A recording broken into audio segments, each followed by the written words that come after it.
The one thing you learn really quickly, it's a cardinal rule of the internet, is SJWs always double down. So when they're faced with a $200 million loss because of Suicide Squad Kill the Justice League, the atrocious way they treated Batman, the weird lesbian Poison Ivy and Harley Quinn underaged, pedo LGBTQ moments, the trans Mr. Freeze coming in season 2. If you think they're going to stop there because like they're getting tanked and they're losing a ton of money, you're wrong.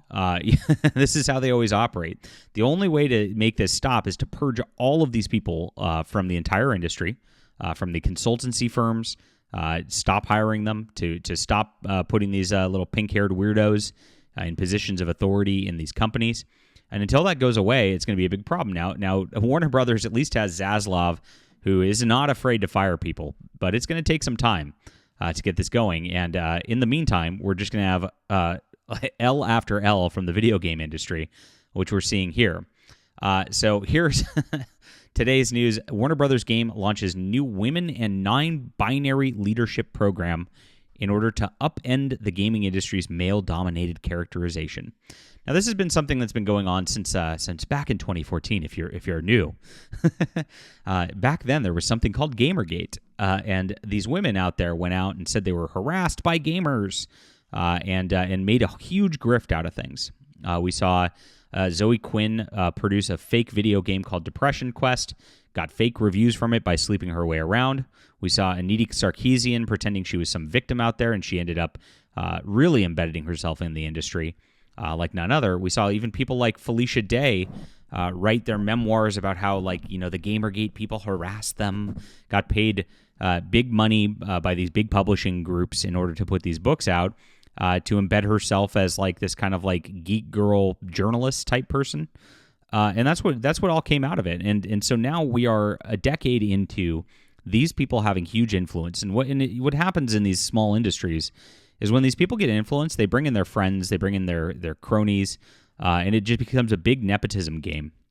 And it gets worse and worse. And so over 10 years, that cycle was a few obnoxious women and a dude pretending to be a woman, Brianna Wu, and now it's just permeating the industry. Now, the dirty little secret here is, of course, men are pretty much, and boys are pretty much the only people who really play video games. They always use fake statistics to say, oh, women are actually playing games more than men.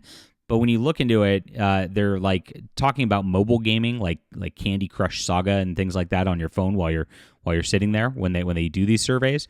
They're not talking about Suicide Squad or Assassin's Creed.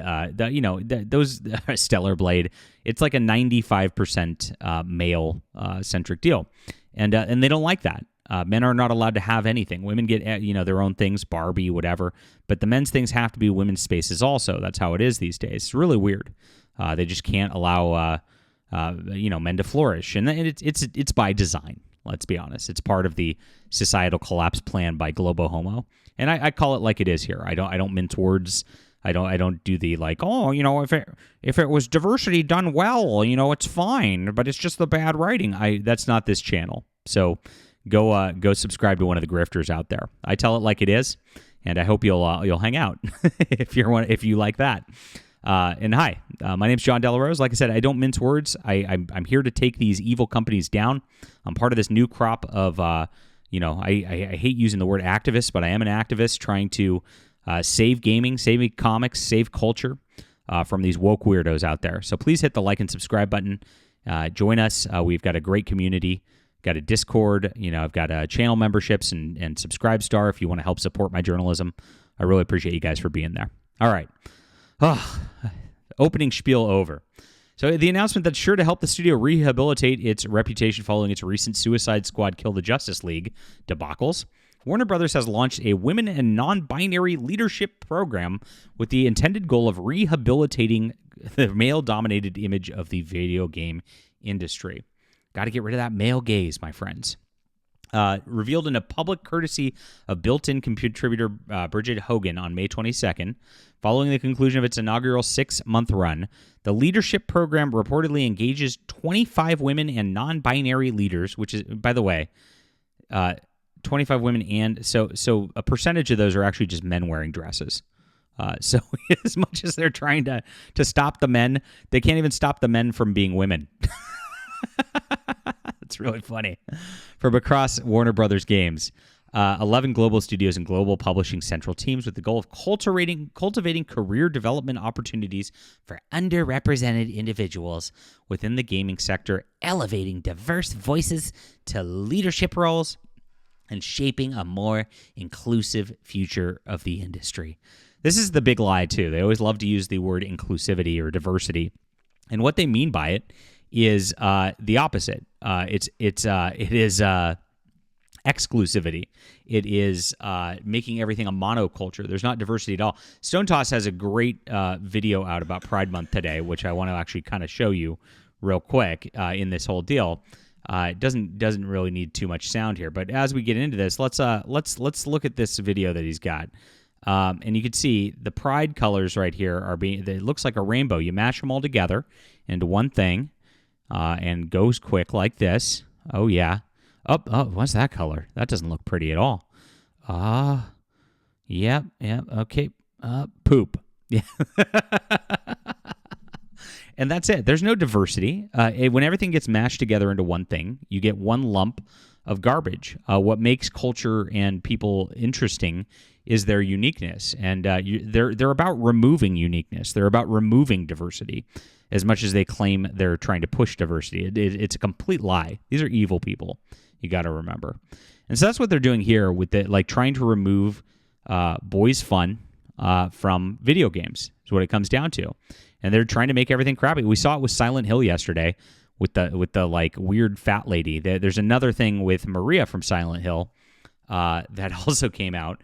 And it is a situation where they're censoring her clothing. And this is, let me show you this. It's crazy. And here it is. You can see the original version right here. And you could see the new version where they've made her ugly, gave her a tattoo so she looks like a modern audience's person. And then just made her so, it's crazy. And as Vito points out here, the point of Maria in Silent Hill 2 was James was imagining his wife as an insane sexual temptress, which is why she's literally wearing the clothes of a 2000s-era pop star. That was the whole thematic reason for it. There was actually a reason for that, the way she was dressed there. It's wild. But, you can't have anything anymore without it being changed, without it being diverse-washed, and that's where it is. Absolutely crazy. Central to the program's success, and this is the Warner Brothers, is this emphasis on community building and self-reflection. That means all these people are going to be community managers because you know where they all end up. They all end up as community managers banning gamers from games, and then the games don't have gamers playing them anymore. This is every single time, I swear.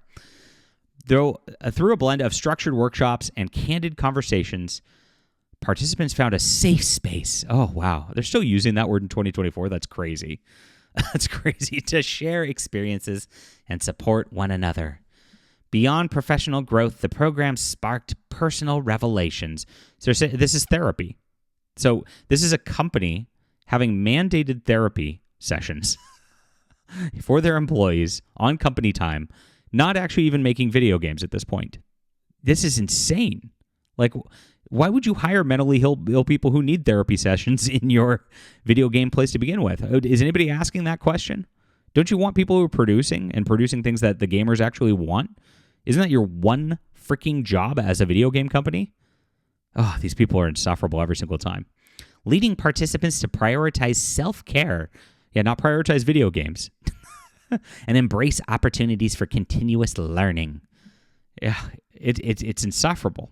It's the same language every single time in all this stuff. And of course, they're already knocking gamers on this because they know what the reaction's going to be. If you're resistant to a program like this, maybe consider it from a position of self-care. Oh, stunning and brave. Please clap, Jessica Durchin.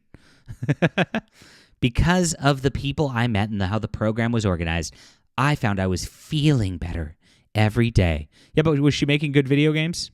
No. We all know the answer to that. It was self-care to learn something new. Even if something as simple as finding out I can access LinkedIn Learning through my company membership help me grow and find new outlets that are both good for me and help me feel good. Wow. We've really reached like new lows of participation trophies for society, where these weaklings control everything and they ruin everything, and it just keeps going. Well, get woke, go broke. We know how it's going to go. Leave a comment down below with what you think about this. Hit the like and subscribe button, and have some self-care this weekend. Be back soon.